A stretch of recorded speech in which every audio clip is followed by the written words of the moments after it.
हाँ, कल सुबह एक सूचना प्राप्त हुई थी कि उमरदा के पास में कुसमारिया एक गांव है, वहाँ पर एक व्यक्ति की डेड बॉडी घर के बाहर पड़ी हुई है। और जब पुलिस वहाँ पहुँची तो बॉडी को देखने से लगा कि उसकी हत्या की गई है और उसकी पत्नी और बच्चे वहीं घर पे ही अकेले थे। पत्नी से पूछताछ में उसने कोई ख़ास बात नहीं बताई, बोले मैं तो अंदर सो रही थी, मुझे नहीं पता।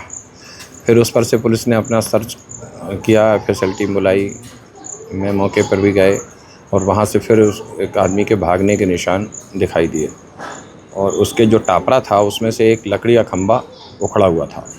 इससे डाउट हुआ कि कोई ना कोई पहचान का बंदा है।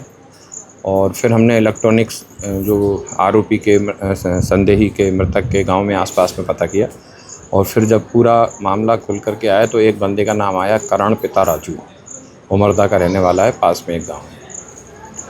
फिर उसको पता किया तो दाल मिल में काम करता था और खंडवा में रहता था। उसको कल रात में उसको फिर पकड़ने के बाद जब पूछताछ की गई तो आज फिर उसने पूरी कहानी सुनाई और ये अवैध संबंधों को लेकर के घटना उसके द्वारा कारित की गई है। और वही रात को मौके पर था, वो सारे विवेचना के जो आवश्यक साक्ष्य हैं उसके विरुद्ध जुटाए लिए गए हैं और उसने पूरा स्वीकार करके घटनाक्रम बता दिया है कि इसीलिए हमने उसकी हत्या की है कि उसको उसकी पत्नी के साथ शादी करनी थी। और आरोपी अकेले ही है या पत्नी? आरोपी अकेले ही। और कोई शामिल है? नहीं, कोई शामिल नहीं है। वो घटनाक्रम भी वैसा ही है और सिंगल ही है, वो शुरू से ही पता लग रहा था। मृतक ने क्या इसकी पत्नी और प्रेमी को साथ देख लिया था क्या? नहीं, ऐसा कुछ नहीं हुआ और तो शायद उसको पता भी नहीं है कि ऐसा कुछ है।